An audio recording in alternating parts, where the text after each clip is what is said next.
que sería bueno que viéramos. La cita que leímos, Hechos capítulo 12, versículo 1 al 11, nos hablan de una situación difícil de la iglesia. No era cualquier cosa lo que la iglesia estaba pasando. Yo no sé si usted se imagine lo que es o lo que habría sido para la iglesia el saber que su maestro había ido al cielo hacía poco tiempo. Ya no estaba muerto, ya no estaba en la cruz, ya no estaba en la tumba. Para estos momentos ya la iglesia estaba predicando la palabra de Dios, ya el Espíritu Santo había sido derramado, ya la iglesia estaba en expansión. Pero fue un tiempo difícil para la iglesia. De hecho, en los tiempos proféticos, la iglesia apostólica es la iglesia conocida como la iglesia de Éfeso en el libro del Apocalipsis. Éfeso significa deseada. Es la iglesia que Dios desea tener. Una iglesia, hermanos, que a pesar de sufrir la persecución romana, de sufrir la persecución judía, de estar batallando, hermanos, contra la oposición terrible que hubo en sus inicios, una iglesia que se sostuvo fiel, una iglesia que se mantuvo. Y clave, un punto clave para esto, hermanos, es que la iglesia hacía oración. La iglesia oraba. La iglesia no dejaba de orar. Cuando comenzamos esta congregación hace 6 años y casi medio, los cultos de los jueves, que son los cultos de oración, eran los cultos más asistidos. La gente venía más a los cultos de oración, incluso al culto del domingo. ¿Qué pasó? ¿Quién sabe? Yo creo que se acabaron las necesidades en la iglesia. Pero el culto de oración era el culto más asistido. ¿Cuántos tenemos los jueves, Javier? ¿Como 2 o 3? Si bien nos va. Desde sus inicios, la iglesia de Jesucristo ha tenido que soportar pruebas duras, dificultades grandes, hermanos, que le han llevado directamente a sus rodillas. Cuando la iglesia fue la deseada, cuando la iglesia fue más fiel, cuando la iglesia fue más fuerte, cuando la iglesia fue cosa que daba temor a los enemigos de la iglesia, era cuando la iglesia oraba. Fue cuando tuvo más dificultades, fue cuando tuvo más tribulaciones, cuando llega la iglesia de Pérgamo, que es cuando la iglesia se casa con el Estado. Te recordará este emperador que dicen que era cristiano, que más bien era cristino, Constantino. Este hombre unifica a la iglesia con el Estado y entonces la iglesia empieza a corromperse de una forma terrible hasta nuestros días. Mucha gente dice que la iglesia que el Señor estableció fue la iglesia católica y en realidad la iglesia fue una sola, la iglesia cristiana. En un principio se les conocía como los del camino, hasta que después en Antioquía les empezaron a decir cristianos. Pero llega el momento en el que se divide la iglesia y la iglesia se convierte en católica y protestante. Porque hay un cisma, hay una división. La iglesia se había corrompido de tal manera que los obispos, los pastores, los que estaban al frente de la iglesia llegaron a enseñorearse de la iglesia. Todavía hoy al Papa lo tienen como si fuera el rey de la iglesia. El vicario de Cristo dicen que es, siendo que el vicario de Cristo es el Espíritu Santo. Dicen que es el Santo Padre, siendo que Santo Padre solamente hay uno, y es el Padre de todos. Dicen que Él es, ¿verdad? Cuando se gradúan del seminario, los gradúan o los ordenan, sacerdotes, los ordenan alter Christus en latín, que significa otro Cristo. Entonces, obviamente están usurpando al Padre, al Hijo y al Espíritu Santo. En fin, se corrompió de tal manera, hermanos, porque la iglesia se sintió cómoda. La iglesia comenzó a dejar de buscar a Dios en oración. La iglesia dejó de buscar ese compromiso con Dios. La iglesia dejó de comprometerse a buscar, o en la búsqueda, mejor dicho, de Dios. Dejó de haber compromiso en la iglesia. Y hoy uno de los grandes problemas que la iglesia atraviesa es la falta de compromiso de los que integran la iglesia. No son pedradas, ni son chanclazos, ni son cachetadas con guante blanco, no traigo guantes. Es la realidad de muchas congregaciones, es la realidad de muchas iglesias. Decíamos hace un momento, ¿verdad? ¿No está el pastor? No, en la iglesia, no está el pastor. Y esto es una realidad que se ve, hermanos, de mucho tiempo atrás. La iglesia de donde yo salí es una iglesia, hermanos, en las que de repente el pastor se tiene que ir, se tiene que ausentar por alguna razón, y inmediatamente la mayoría de la iglesia no va.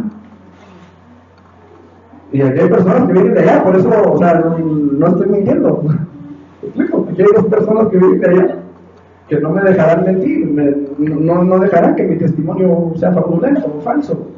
Entonces, todos nosotros hemos podido disfrutar de esos momentos de íntima comunión con Dios, ¿no es cierto? ¿No nos ha tocado alguna vez, hermanos, que doblamos las rodillas o aquí en el culto y estamos en la presencia de Dios y podemos sentir su presencia y podemos sentir su gracia y podemos saber quién está con nosotros? ¿No nos ha pasado alguna vez?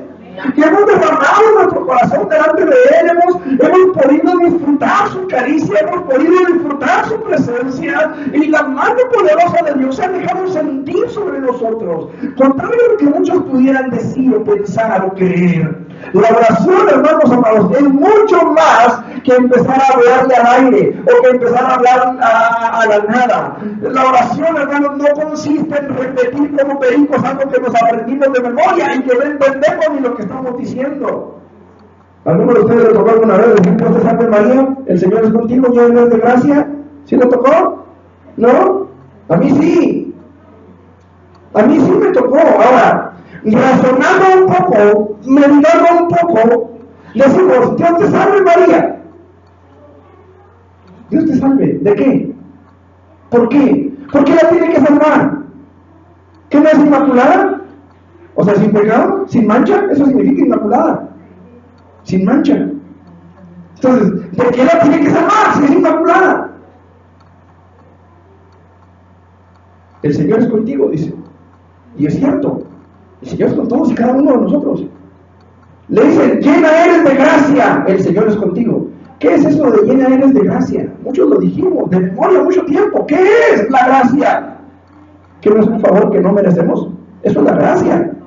Por eso es gracia, es un favor no merecido. Entonces, lo que el ángel le dijo a María fue, no lo mereces, pero el Señor está contigo. Por fin, es la madre de Dios, o no merece que Dios esté con ella. Se fija cómo la oración va más allá de repetir cosas de memoria sin entenderlas. Y esa es una de tantas, hermanos. Hay muchas cosas que aún dentro de la misma iglesia cristiana se hacen por costumbre, por tradición, pero no se sabe por qué. Cuando usted viene al templo y usted comienza a cantar alabanzas a Dios, ¿por qué alabamos a Dios? ¿Por qué cantamos estos cantos que allá en el mundo no se cantan? ¿Por qué nosotros no cantamos las canciones que allá cantan? ¿Por qué? Porque la adoración, la alabanza tiene una razón de ser. No es para llenar un tiempo en el culto. Ahorita lo llenamos con el anuncio que les di. O sea, la alabanza no es para eso. La alabanza es lo que le traemos a Dios, es lo que le rendimos a Él. ¿Me explico? La ofrenda, el diezmo, los cantos, todo es parte de lo mismo. Se lo rendimos en tributo a Dios. Ahora, la oración, hermanos, va mucho más allá que repetir algo que aprendemos de memoria. La verdadera oración es el acto de vaciar nuestra alma delante de Dios a través de nuestras palabras. Es cuando venimos y le decimos, Señor, esto soy, me abro de cama delante de ti, no tengo nada que esconder delante de ti, soy esto, soy aquello, he pecado de esta manera, me he gozado en ti, me gusta estar en tu presencia, adoro estar en tu presencia, tu gracia, ¿qué sé yo, hermano? Usted sabe lo que usted en su corazón tiene para decirle a Dios, eso es la oración. Hay gente que dice, es que yo no sé orar. Lo único que tienes que hacer es abrir tu boca y decirle lo que hay en tu corazón a Dios. Eso es la oración. Así cuando estamos adoloridos, así cuando hay un problema, o así cuando hay gozo y alabanza en nuestros labios, hay que decírselos a Él. Esa es la oración. No sé si me estoy haciendo entender. Es decirle a Él lo mucho que Él es para nosotros, lo mucho que significa para nosotros el hecho de que un día haya puesto sus ojos en nosotros, se haya fijado en nosotros y nos haya dicho, ven. Que un día el Señor haya visto nuestra necesidad, nuestro dolor, nuestra angustia. ¿Y por qué no? ¿Por qué no decirlo nuestro pecado? Y nos dijo, ven. Reconocer su gracia a través de nuestras palabras y decirle, Señor, gracias porque a pesar de que no lo merezco, Señor, aquí estoy. Lo mucho que significa que nos haya llamado para darnos su perdón por puro amor, por pura misericordia. Eso es la oración. Pero a la vez la oración del creyente es una fuente de poder, no para Dios, sino para el creyente mismo. Los dioses de los griegos y los romanos y todos esos falsos dioses se alimentan de la oración de los que creen en ellos. Es decir, si usted no les ora, si usted no les eleva sus rezos, si usted no les da su adoración, esos dioses se mueren de hambre. El Dios en el que usted y yo creemos no necesita nuestra alabanza, no necesita nuestra adoración. Él sigue siendo Dios, le adoremos o no le adoremos, le alabemos o no, Él sigue siendo Dios, Él sigue siendo poderoso, sobremanera, le alabemos o dejemos de hacerlo. Así que los beneficiados cuando le adoramos, cuando le glorificamos, cuando le exaltamos, somos nosotros. Cada uno de nosotros. ¿No es cierto que es en la alabanza cuando empezamos a sentir su presencia, cuando le adoramos? Por eso dice que el Señor habita en la alabanza de su pueblo, porque cuando nosotros le alabamos, cuando nosotros le exaltamos, Él deja sentir su presencia. Cuando hay un corazón contrito y humillado que verdaderamente le adora a Él, que se concentra verdaderamente en Él, que no está contando nada, Señor, me apartará de ti con la mente de los frijoles que dejó en la estufa. Cuando yo estaba ahí en la sierra, mis hermanos conocen el templo de Ulashi, creo. Sí, está arriba de la loma, sí lo han visto. Cuando usted se asoma por las ventanas del templo, lo único que puede ver son dos cosas, bueno, tres. Los cerros, los techos de las casas y los opilotes que pasan volando a un lado. ¿O se ve otra cosa? Los cerros, los techos y los opilotes. No más. Y de repente estábamos andando, nada, Señor, me falta. Y las hermanas por la ventana. ¿Qué veía? Los cerros, los techos y los opilotes. Pero nada, esa era la canción y la cantaban. Hermanos amados, la oración va más allá de eso. ¿Me explico? La oración va más allá de eso. Cuando el creyente verdaderamente, hermanos, empieza a buscar en adoración a Dios, la presencia de Dios desciende sobre esa persona. No siempre lo sentimos. No siempre lo sentimos. No siempre podemos llorar o estremecernos por la presencia de Dios ahí. Pero lo cierto es que Dios está cuando hay un corazón contrito y humillado, cuando hay un corazón que le adora, cuando hay un corazón que le glorifica, cuando hay un corazón que se rinde delante de Él. Él está, lo sintamos o no lo sintamos. Por eso el apóstol dijo, por fe andamos, no por vista. Hay iglesias que no, si no lloran, si no se caen, si no brincan, si no saltan, si no bailan, si no les echan agua con la manguera, no está el Espíritu Santo ahí. O con la botella, o si no les avientan un zapatazo. ¿Se acuerdan los videos que vimos? Si no está la espada de... ¿Qué dijimos ahí? No está la espada de Salomón, no está el llavero de San Pedro. El llavero de San Pedro. En fin, hermanos, ¿qué es la oración? Hermanos, la oración es abrirnos de capa delante de Dios. Ahora, dice por ahí el libro de Job, ¿quién es Jehová? ¿Y qué aprovecha que oremos a Él? ¿De qué nos sirve orar? Esa es una pregunta importante, que esperamos con el favor de Dios poder responder a través de la Escritura. Amén. Yo quiero hablarles del poder de la oración. El creyente necesita esforzarse en buscar el rostro y el mover de Dios en la oración. Y quiero que veamos, hermanos, qué efectos tiene la oración en la vida del que ora, o en la vida de aquel por quien se ora. Porque también está la oración de intercesión. Y en primer lugar, hermanos, podemos ver en Hechos capítulo 12, versículo 7. Y he aquí que se presentó un ángel del Señor y una luz resplandeció en la cárcel, y tocando a Pedro en el costado le despertó diciendo: levántate pronto, y las cadenas se le cayeron de las manos. La primera cosa que quiero ver, cuando la iglesia ora a su Señor, se manifiesta la gloria de Dios. Cuando la iglesia ora, pero ora, no cuando la iglesia empieza a hablar de dientes para afuera, no cuando la iglesia empieza a repetir lo que el otro está diciendo porque el otro lo está diciendo. Me tocó ver el caso de un joven que este hermano sacaba la joroba y luego empezaba a cerrar los ojos así fuerte, apretaba los ojos y luego levantaba, no me acuerdo si una o las dos manos, y empezaba a orar según lo que otros oraban, a repetir prácticamente la oración de otros, a hacer la oración de otros. Y un día se le vino un problema fuerte, y lo primero que dejó de hacer fue congregarse. ¿Qué pasó con toda esa fuerza que imprimía en su oración? ¿A dónde quedó todo ese esfuerzo que él hacía? Casi no sé, usted lo veía, hermano, y decía, qué unción, ¿verdad? Pero ¿qué pasó? Cuando más necesitaba de esa unción o de esa fuerza en su oración, se esfumó. Ahora, yo no le estoy diciendo que no vengan problemas fuertes, sí vienen problemas fuertes, pero es ahí, en medio de esos problemas fuertes, cuando debemos buscar que la gloria de Dios se manifieste en nuestras vidas, a favor de nosotros. El Señor dice: yo sé los pensamientos que tengo acerca de vosotros, pensamientos de bien y no de mal, pero es necesario que su gloria se manifieste a la vida del creyente, ¿no es cierto? Entonces es ahí, amado hermano, cuando nosotros necesitamos pedir a Dios que su gloria se derrame, orar, hermanos, porque esto venga a nuestras vidas. Pedro estaba custodiado en la cárcel, había sido entregado a 4 guardias de 4 soldados cada una.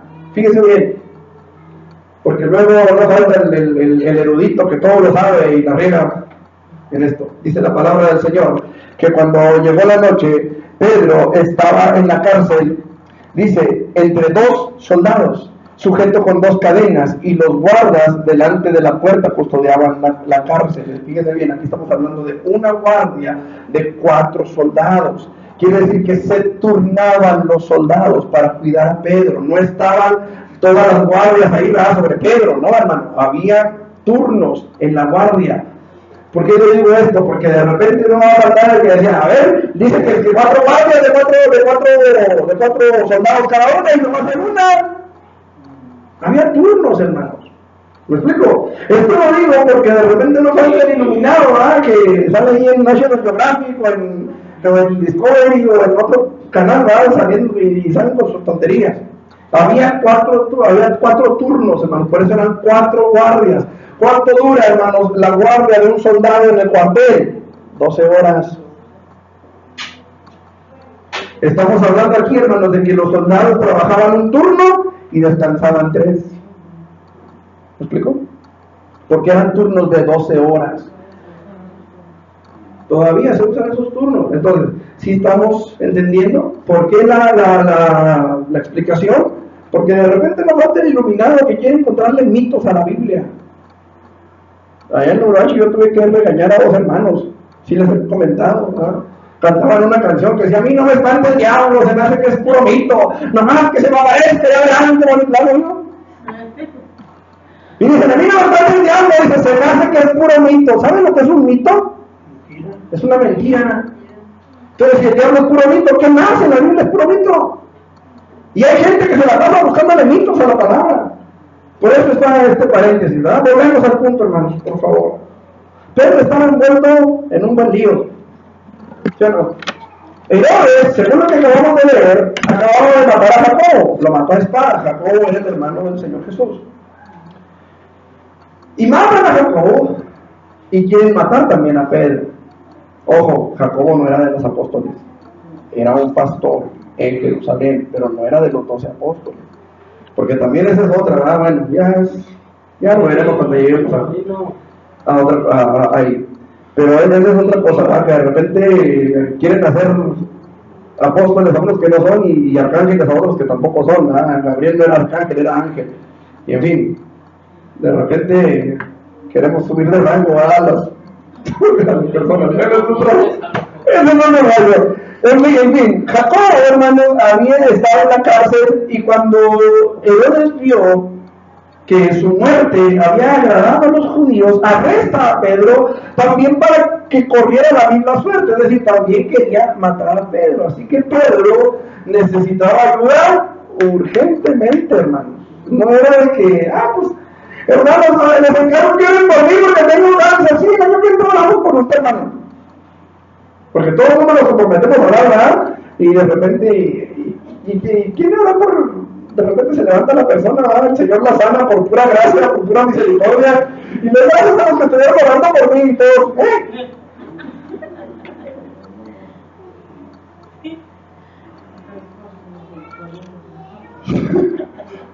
¿no es cierto? Entonces, tampoco estaba enfermo. En fin, Pedro necesitaba ayuda urgente, hermanos. ¿Y sabe qué hizo la iglesia?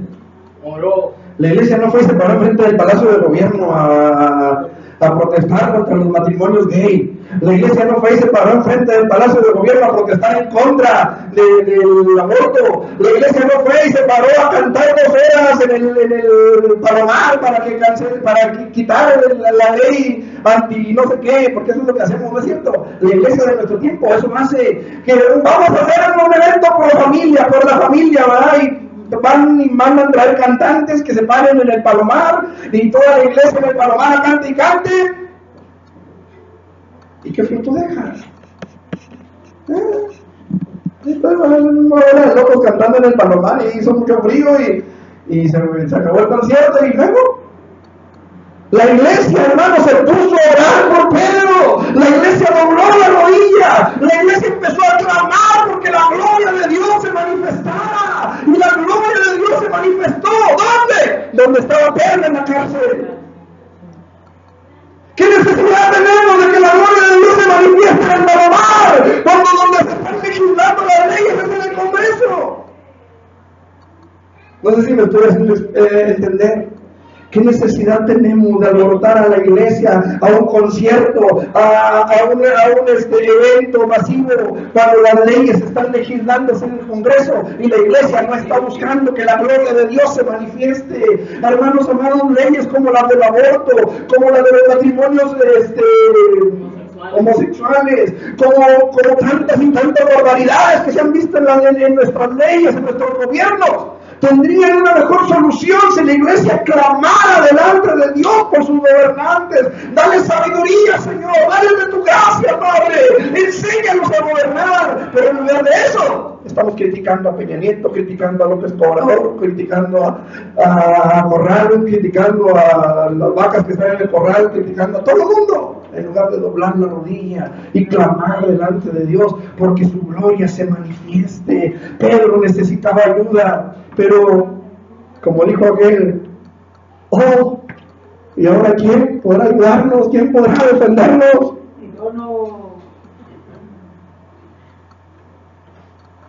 ¿Quién podrá defendernos? Dice el salmista, ¿a quién tengo en los cielos sino a ti?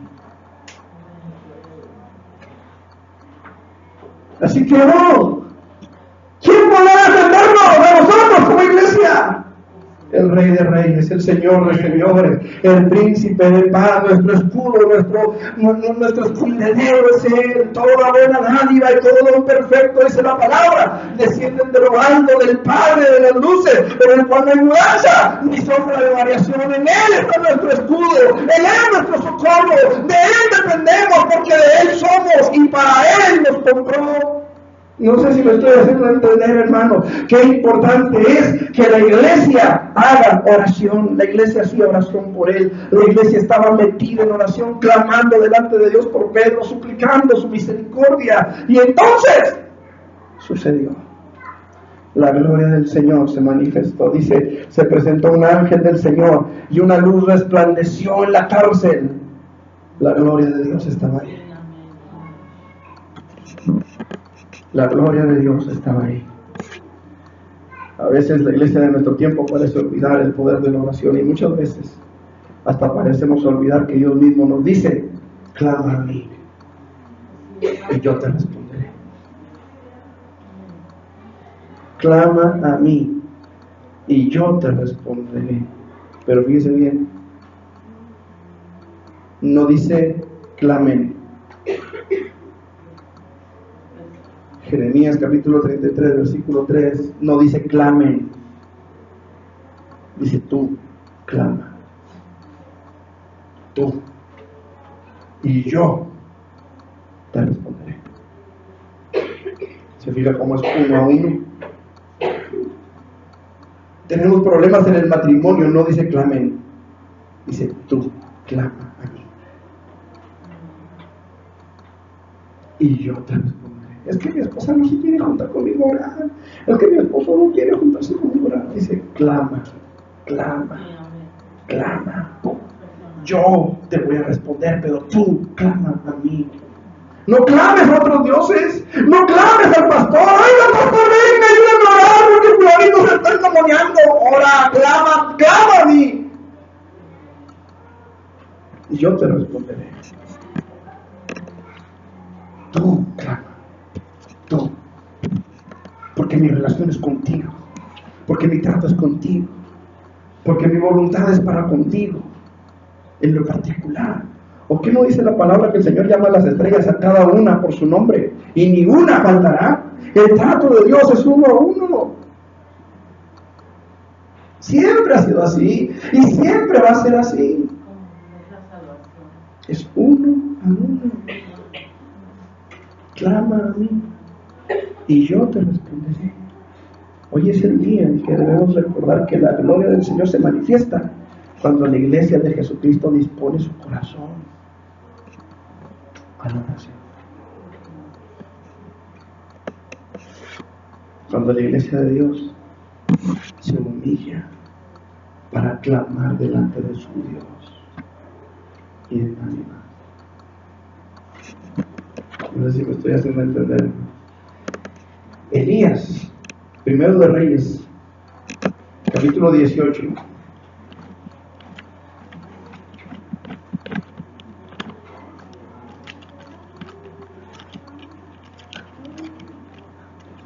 Primero de Reyes 18.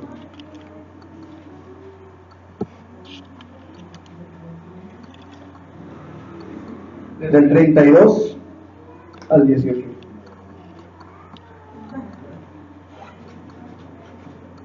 ¿Lo tienen? 32 al 38.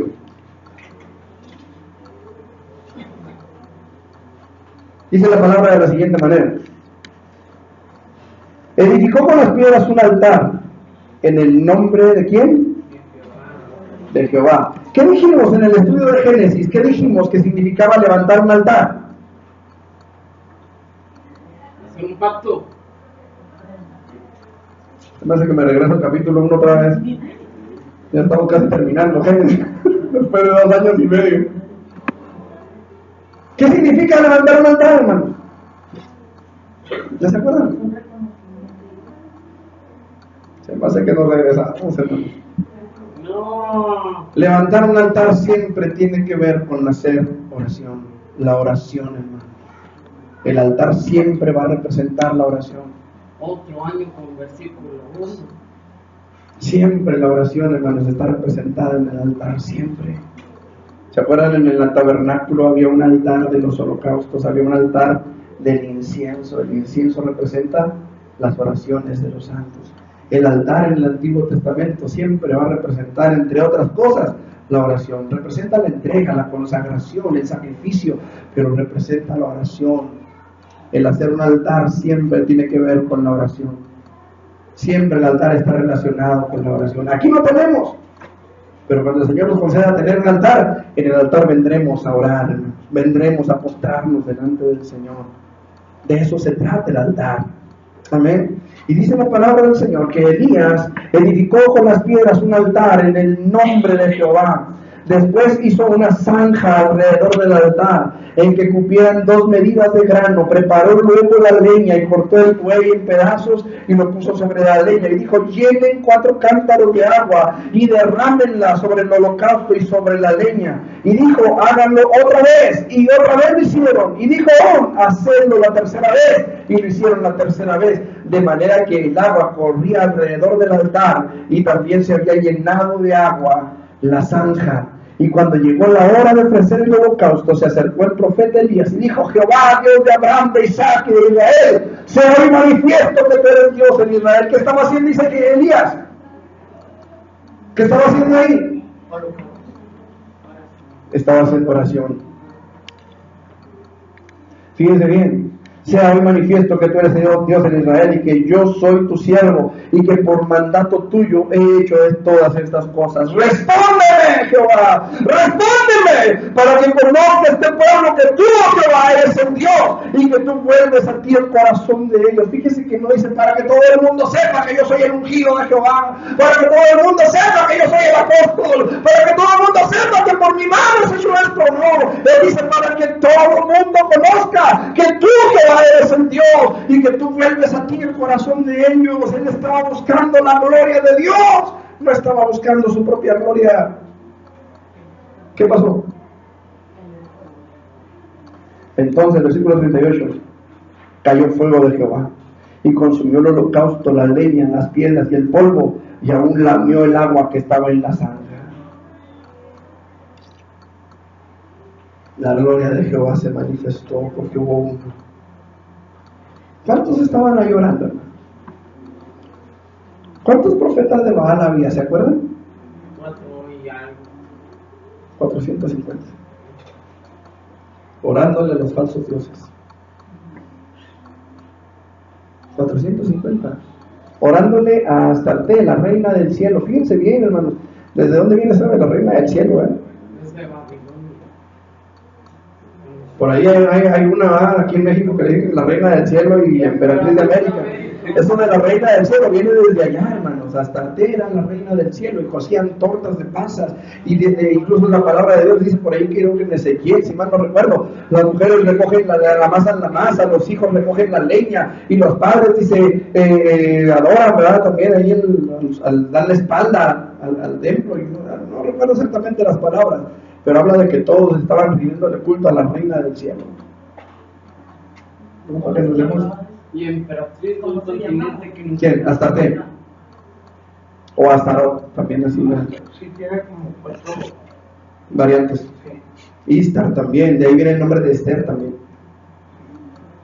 Ok. Entonces, Elías oró y Dios hizo descender fuego del cielo. Salomón construyó el templo de Jerusalén y la gloria de Jehová descendió solo cuando Salomón terminó de hacer la dedicación del templo en oración. Ahí es donde Dios le responde a Salomón, le dice: si se humillare mi pueblo sobre el cual mi nombre es invocado, y oraren y buscaren mi rostro, y se apartaren de sus malos caminos, entonces yo oiré desde los cielos y perdonaré su pecado y sanaré su tierra. Ahí, cuando Salomón termina de orar, dedicando el templo de Dios para Dios.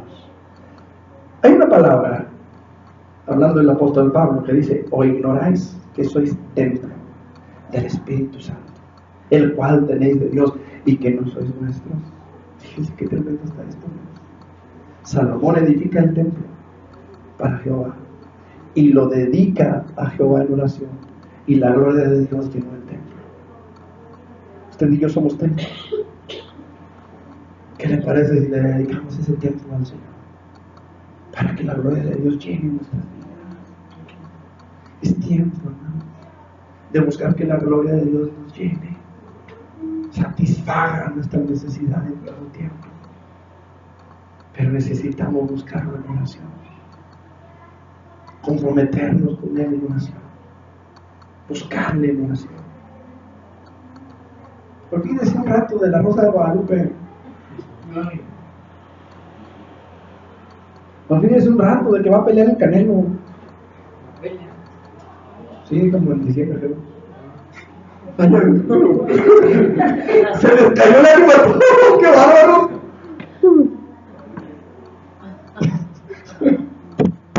Bárbaros. Busquemos al Señor en oración. Hay dos cosas más que quisiera ver, pero faltan 10 minutos, no lo vemos antes del tiempo. ¿La seguimos? Los mejores materiales, hermanos, fueron traídos desde tierras lejanas para que Salomón construyera el templo. La madera al 100. Nada que el pino llena de botones como los roperos que compramos nosotros. No eran de cartón, ese de PDF, o PDF, ¿qué se llama ese?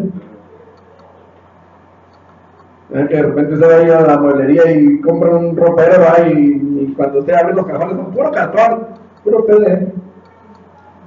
No, hermanos, las mejores maderas fueron traídas exclusiva y específicamente para construir el templo.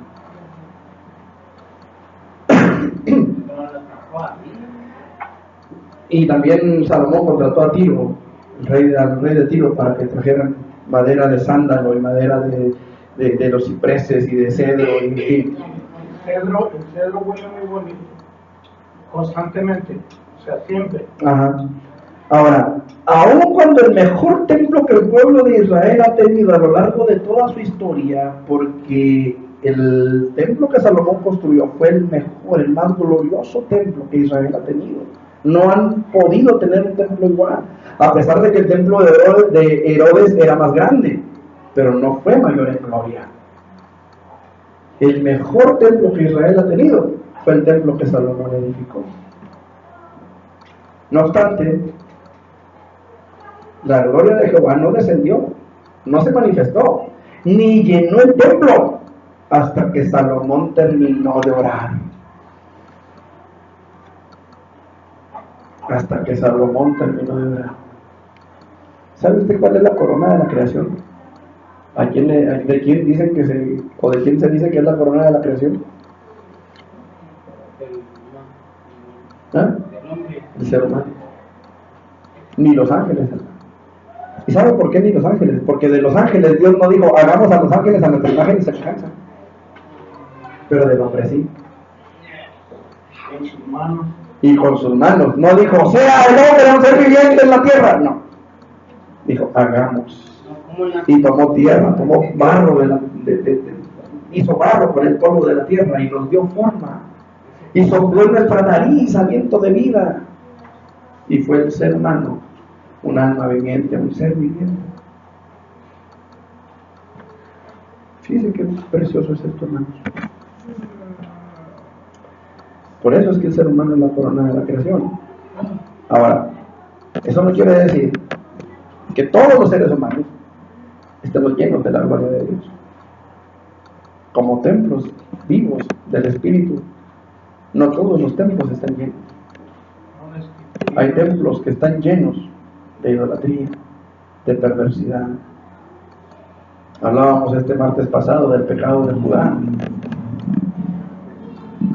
¿Se acuerdan? Estuvo en un templo pagano, participando de un culto pagano, como hoy mucha gente que se dice cristiana participa de cultos que no tienen nada que ver con el cristianismo. Y aquí estoy hablando no solamente de la Iglesia Católica Apostólica Romana, no, estamos hablando de la Iglesia cristiana, que participa de cosas que no debiera participar. Ahí está Jesús Adrián Romero, que hace 2 años más o menos salió ahí diciendo que la iglesia tiene que participar del Halloween. Y la razón tan de peso que da, o sea, la razón fuerte por la que la iglesia tiene que participar de eso es para que los vecinos no digan que somos mala onda. O sea, por favor, ¿de qué estamos hablando en la iglesia? ¿De qué se está predicando en la iglesia? ¿Qué es lo que está entrando en las iglesias? ¿De qué se está llenando la iglesia? ¿De qué estamos permitiendo los pastores que la iglesia se llene? Qué importante es, hermanos, que nosotros entendamos. La gloria de Dios llenó el templo de Salomón cuando Salomón terminó de orar. Cuando Salomón tuvo comunión con Dios, tuvo relación con Él. El apóstol Pablo afirma que nosotros somos templo del Espíritu Santo. Sin embargo, lo que le da el valor real a un templo no son los muchos adornos que pudiera tener. El hermano, qué bonito toca el saxofón. Bueno, fuera, ¿no? Ay, el hermano, qué bonito enseña. Ay, qué padre predica. Ay, que esto, ay, que lo otro. Adornos, adornos, adornos. Pero lo que le da el valor al templo no son los adornos. Entendámoslo.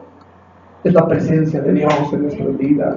Si la presencia de Dios no está, ¿de qué sirve? El apóstol dijo, si no tengo amor, de nada sirve lo que haga. Si no doy mi vida en sacrificio, si le doy todo lo que tengo a los pobres, si hago esto, si hago aquello, de nada me sirve si no tengo amor.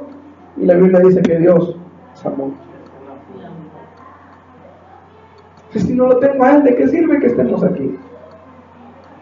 ¿De qué sirve que yo venga al templo si no busco estar lleno de Dios? Si vengo nada más por cumplir, nada más por llenar el requisito, nada más porque es domingo y no hay nada ver en la tele. ¿De qué me sirve venir al templo solamente a llenar un lugar, un espacio? ¿De qué me sirve si el que debe de llenar el espacio es Él?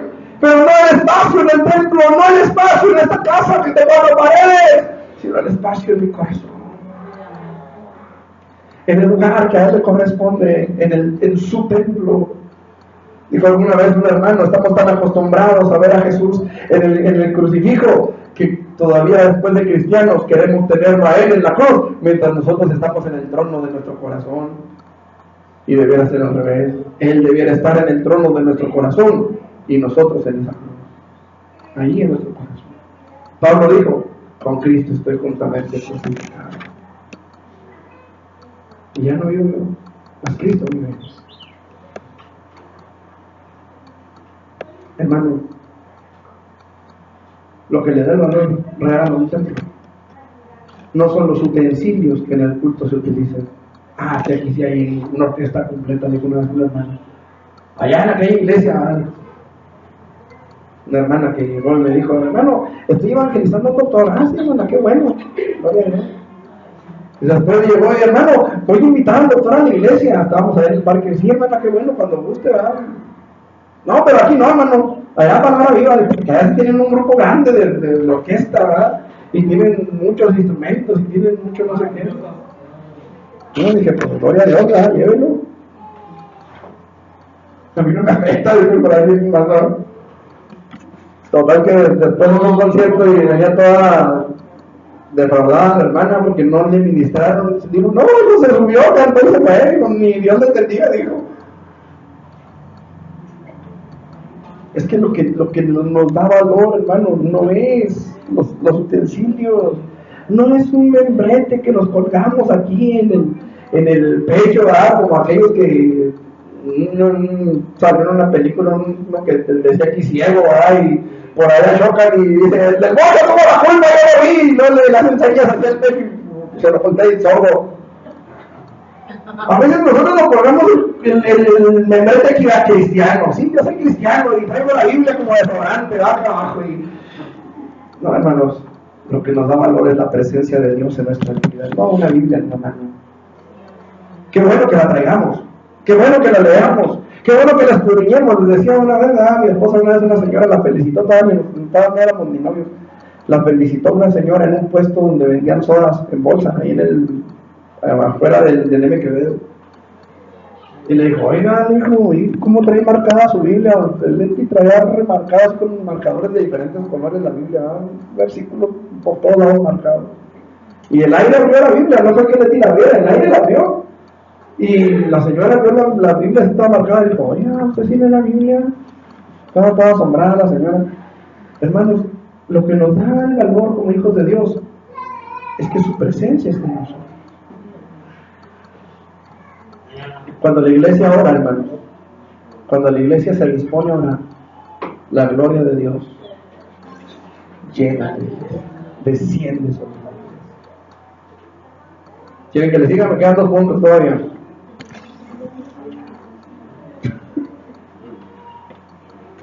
No se cansan ustedes. Gloria a Dios. Cuando la iglesia del Señor ora, hermanos, versículo 7, en la segunda parte, ahí en Romanos, en Hechos, capítulo 12. Y he aquí que se presentó un ángel del Señor, dice, y una luz resplandeció en la cárcel, ya lo vimos. Y fíjense lo que dice, y tocando a Pedro en el costado, ¿qué dice? Lo despertó. ¿Cómo nos hace falta, hermano, que la iglesia despierte? Que la iglesia despierte. No estamos hablando aquí, hermanos, de gente fuera del Evangelio. Hay muchas iglesias en nuestros días dormidas. No por nada dice el apóstol a los efesios, les dice, despiértate tú que duermes y levántate de entre los muertos y te alumbrará Cristo. Pero fíjense qué juego de palabras más duro, más terrible para la iglesia. Levántate tú que duermes. No dice levántate, dice despiértate tú que duermes. Y luego dice levántate. Esto, hermanos, espero poderlos transmitir tal cual, tal como el Espíritu me lo hace ver. Hay mucha diferencia entre una persona que duerme y una persona que está muerta, creo yo. La primera diferencia es que el muerto no ronca. ¿Ah? La segunda es que el muerto hiede. La segunda diferencia es que el muerto y el arrimado también. ¿Cómo dice la Biblia? ¿Cómo dice la Biblia? ¿El muerto y el arrimado qué? El muerto empieza a oler mal. El que duerme, no necesariamente, ¿no? A menos que no se vaya. Pero son diferencias, hermanos, significativas. El muerto está. El dormido no. Pero se puede confundir. Dice, despiértate tú que duermes. Es decir, date cuenta de cómo estás. Date cuenta dónde estás. Adán, ¿dónde estás? Dios sabía dónde estaba Adán. Pero era necesario que Adán se diera cuenta dónde estaba delante de Dios. En qué posición estaba delante de Dios. ¿Dónde estás, Adán? ¿Sí?